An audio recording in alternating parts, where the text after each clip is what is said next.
Assalamualaikum warahmatullahi wabarakatuh.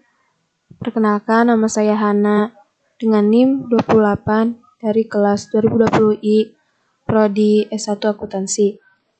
Saya akan mempresentasikan keunggulan ekonomi digital di Indonesia. Apa itu ekonomi digital? Ekonomi digital adalah teknologi informasi dan komunikasi digital yang berbasiskan pemanfaatan dan pemberdayaan untuk aspek ekonomi. Seluruh aktivitas ekonomi sekarang sudah menggunakan teknologi informasi dan komunikasi karena dapat lebih efisien dan aman. Banyak aktivitas ekonomi yang beralih ke digital seperti layanan-layanan e-commerce, e-bisnis, e-banking, dan lain-lain. Apabila ingin usaha atau bisnisnya berkembang, zaman sekarang sangat perlu untuk melibatkan teknologi informasi dalam dunia kerjanya. Ekonomi digital ini sangat membantu masyarakat dengan mempersingkat waktu dan dapat mengurangi pembiayaan.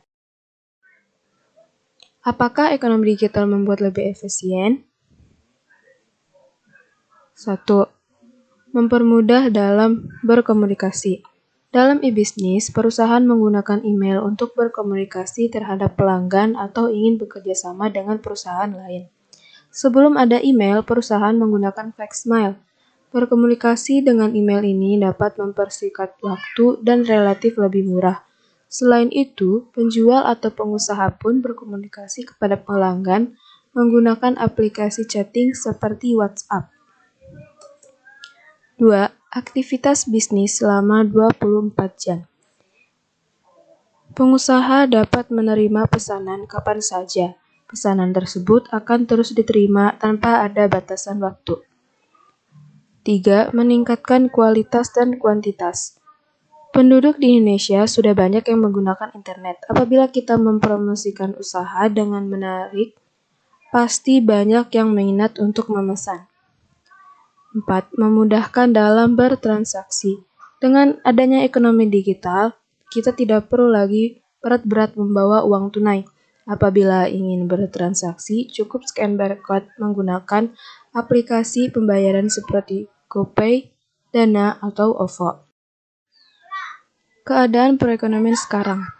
Menurut data dari Badan Pusat Statistik, pada April 2019, pengguna aktif internet ada kurang lebih 170 juta penduduk termasuk modal perkembangan ekonomi digital di Indonesia. Google telah melakukan penelitian dan memprediksi bahwa pertumbuhan ekonomi digital di Indonesia mencapai 40 miliar dolar di akhir tahun 2019. Ini merupakan pencapaian terbesar selain negara Asia Tenggara lainnya. Teknologi digital penting diterapkan secara efektif di Indonesia agar mencapai nilai ekonomi yang besar.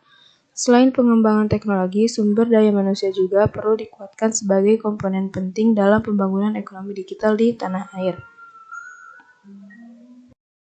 Peluang ekonomi digital di masa depan. Pemerintah Indonesia di era Presiden Joko Widodo memiliki sebuah visi besar dalam sektor ekonomi digital, yaitu menargetkan Indonesia untuk menjadi kekuatan ekonomi digital terbesar di ASEAN pada 2020. Contohnya seperti startup yang sudah ada di Indonesia itu seperti Nadiem Makarim mendirikan Gojek untuk mempermudah masyarakat dalam bertransportasi. Ada lagi William Tanuwijaya, CEO Tokopedia yang memiliki visi untuk mempermudah siapapun agar dapat memulai bisnis mereka sendiri lewat medium internet. Teknologi informasi ini akan terus maju dan berkembang bersama dengan masyarakat, sehingga peluang ekonomi digital Indonesia sangat besar. Dengan adanya contoh-contoh startup yang ada di Indonesia yang sudah sukses, pemuda-pemuda akan banyak bersemangat untuk berinovasi, membantu memenuhi keinginan dan kebutuhan masyarakat. Baik, itu saja presentasi dari saya. Wassalamualaikum warahmatullahi wabarakatuh.